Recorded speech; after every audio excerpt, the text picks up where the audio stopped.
n'y a pas beaucoup de vagues aujourd'hui. Il y en a, mais elles sont petites, c'est vrai. Tiens, on n'a jamais fait de tomates sur les vagues. C'est vrai ça. En fait, on a déjà parlé d'ondes.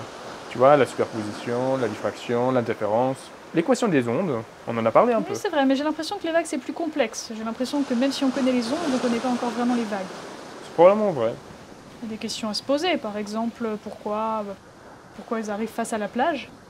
Pourquoi elles sont parallèles à la plage? Pourquoi elles partent pas comme ça? Ou bien aussi pourquoi elles montent, les vagues. Une vague, plus elle s'approche de la plage, plus elle devient haute. Oui, et puis à quel moment elles déferlent aussi, à quel moment elles s'écrasent sur la plage. Et aussi simplement comment les particules d'eau bougent. Au niveau microscopique, ouais. Mais tu vois, il y a plein de Ah questions à se bah poser. c'est vrai. Ce qui va permettre de comprendre plusieurs de ces phénomènes, c'est la formule qui donne la vitesse d'une vague. Et ce que je trouve formidable, c'est qu'on puisse trouver cette formule simplement avec l'analyse dimensionnelle. C'est-à-dire, on va lister toutes les dépendances possibles avec leur unité, c'est-à-dire leur dimension, et puis on va essayer de fabriquer une formule avec ça. De quoi peut bien dépendre la vitesse d'une vague? Bah, déjà la profondeur. De l'eau, tu veux dire? Ouais, la profondeur de l'eau. Ouais, la densité de l'eau. Si c'est un autre liquide, ce sera peut-être différent. Si c'est plus ou moins salé. La viscosité. Peut-être aussi les caractéristiques de la vague, la longueur d'onde, la fréquence. Et la gravité. Si on est sur Mars, par exemple, les vagues sur Mars. Sinon la vitesse du vent, des choses un peu extérieures. La présence de méduses. Ça compte dans la viscosité. Ouais. Voici donc la liste de toutes les dépendances qu'on vient de dire avec leur unité. Pour la viscosité, on va la négliger parce que pour l'eau, la viscosité est égale à 0. Pour les caractéristiques de la vague, donc la longueur d'onde et la fréquence, on ne va pas les considérer parce qu'on imagine une seule vague ici. Pour les caractéristiques extérieures, comme le vent, on va également les négliger, considérer une vague idéale. Enfin, on constate que la densité de l'eau ne peut pas intervenir dans la formule finale, parce que c'est la seule dépendance qui comporte des kilogrammes. Or, dans la vitesse finale, il n'y a pas de kilogrammes. La seule combinaison possible, c'est de multiplier la profondeur avec la gravité. Et du coup, en multipliant la gravité avec la profondeur, on va obtenir des mètres carrés sur seconde carrée, et du coup, en prenant la racine carrée, on va bien obtenir une vitesse. Ok, mais tout ça c'est vrai à un facteur près. Ah oui, très bonne remarque. Mais en faisant des expériences, on trouve que ce facteur est égal à 1. Du coup, la formule finale, c'est vitesse égale racine de g fois h. Maintenant qu'on a cette formule de la vitesse, on peut expliquer plusieurs phénomènes. Par exemple, pourquoi les vagues arrivent-elles parallèles à la plage? Imaginons que ça, c'est la plage. Et il y a une vague qui arrive un peu de biais. Dans notre formule, on voit que plus h est grand, plus la vitesse est grande. Donc ici, l'eau est peu profonde, alors la vitesse est plus petite.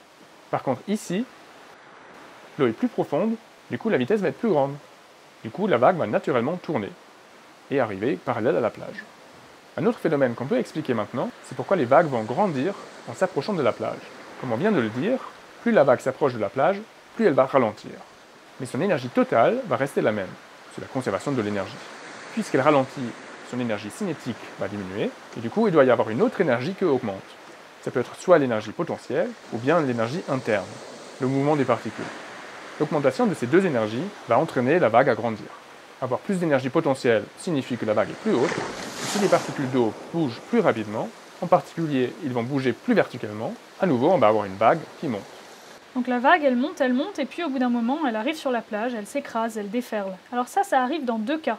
Il y a deux conditions, soit l'une, soit l'autre doit être respectée. La première, c'est que la hauteur de la vague soit de 3/4 de la profondeur de l'eau, et la deuxième, c'est qu'elle soit de 1/7 de la longueur d'onde. Donc l'une de ces deux conditions arrive en premier, et la vague déferle. Alors ce déferlement, c'est une façon justement de dissiper une partie de l'énergie, soit sous forme d'énergie thermique, soit sous forme d'énergie cinétique, parce que l'eau justement s'écoule sur le sable d'une façon horizontale. Mais alors avant ce déferlement, comment bougent les particules d'eau? Est-ce qu'elles coulent horizontalement aussi? Quelle est leur trajectoire? L'écoulement des vagues est en fait beaucoup plus complexe. Ce qu'on a dit précédemment, notamment la formule sur la vitesse, est en fait une simplification. En vrai, il y a énormément d'équations qui décrivent le mouvement des vagues. La différence de ces équations provient de leur régime, dispersif ou non dispersif, et surtout ça dépend de la profondeur de l'eau profonde ou peu profonde. Donc on va d'abord comparer avec une corde qu'on excite. On voit une onde se propager, mais en réalité aucune particule n'est déplacée puisque les bouts de la corde sont fixes. C'est un mouvement synchronisé donnant l'illusion d'une propagation. Ce qui se propage, c'est l'énergie, et d'ailleurs on le sent au bout. C'est un peu différent pour l'eau puisqu'on a une colonne d'eau qui n'est pas extensible, donc les particules doivent bien bouger de façon horizontale. Le modèle le plus simple qui décrit les vagues, c'est le modèle de l'onde de Gerstner, qu'on appelle aussi la houle trochoïdale. Dans ce modèle, on considère une eau infiniment profonde. Quand l'eau est bien profonde, une vague ne vient jamais seule. Elle est toujours périodique. Et en particulier, la formule de la vitesse qu'on a vue tout à l'heure n'est plus valable. Dans ce régime-là, elle est donnée par g divisé par 2πf, où f c'est la fréquence de la vague. Alors dans ce modèle, chaque particule d'eau bouge sur un cercle, et un mouvement circulaire partout. À la surface de l'eau, le rayon de ce cercle, c'est 1/2 de la hauteur de la vague. Et puis, plus on descend dans l'eau, plus le rayon diminue, pour atteindre 0 à une profondeur égale à 1/2 pour la longueur d'onde. En dessous de ce seuil, plus rien ne bouge. Cette superposition de mouvements circulaires est une solution exacte de l'équation de l'air. La courbe tracée par la surface de cette vague est alors une trochoïde.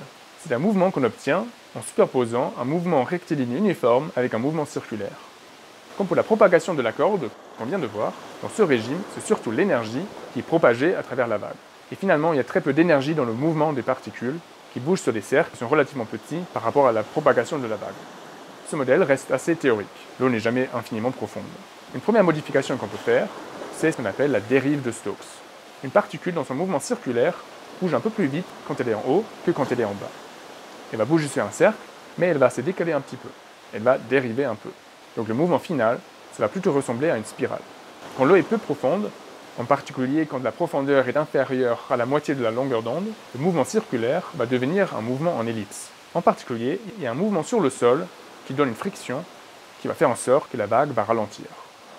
Tout à l'heure, je disais que dans l'eau profonde, une vague ne vient jamais seule. Par contre, dans l'eau peu profonde, on peut observer des vagues solitaires, ce qu'on appelle les solitons. On parle de l'eau peu profonde quand la profondeur est inférieure à la longueur d'onde divisée par 20. C'est à peu près à partir de 1 mètre. Les solitons ont été observés pour la première fois en 1834 par l'Écossais John Russell. Quand il se promenait le long d'un canal, il observait une vague, toute seule, qui se propageait pendant très longtemps, sans s'affaiblir ni changer de forme. L'existence des solitons provient du fait que dans ce régime de l'eau peu profonde, les équations du mouvement deviennent intégrables. Ça veut dire en particulier qu'il y a tellement de quantités préservées que la forme de la vague ne peut pas changer.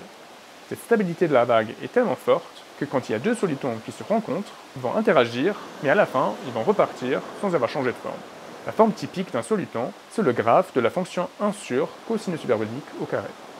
Alors un autre phénomène intéressant, c'est celui des vagues scélérates. Alors les vagues scélérates, comme leur nom l'indique, c'est des vagues qui sont plus de 2 fois plus grandes qu'une vague déjà d'une taille significative.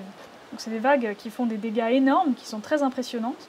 Et ces vagues ont été rapportées de nombreuses fois par les marins dans l'histoire, et les scientifiques ne les croyaient pas, parce que le modèle linéaire qu'on avait ne permettait pas d'expliquer ces vagues, et donc c'était très peu probable, voire quasiment impossible. La théorie s'est raffinée, et on a constaté que ces vagues, justement, elles apparaissent 100 fois plus fréquemment que ce qui aurait été possible avec la théorie classique qu'on avait. Donc ça illustre vraiment le caractère non linéaire de toute cette théorie sur les vagues.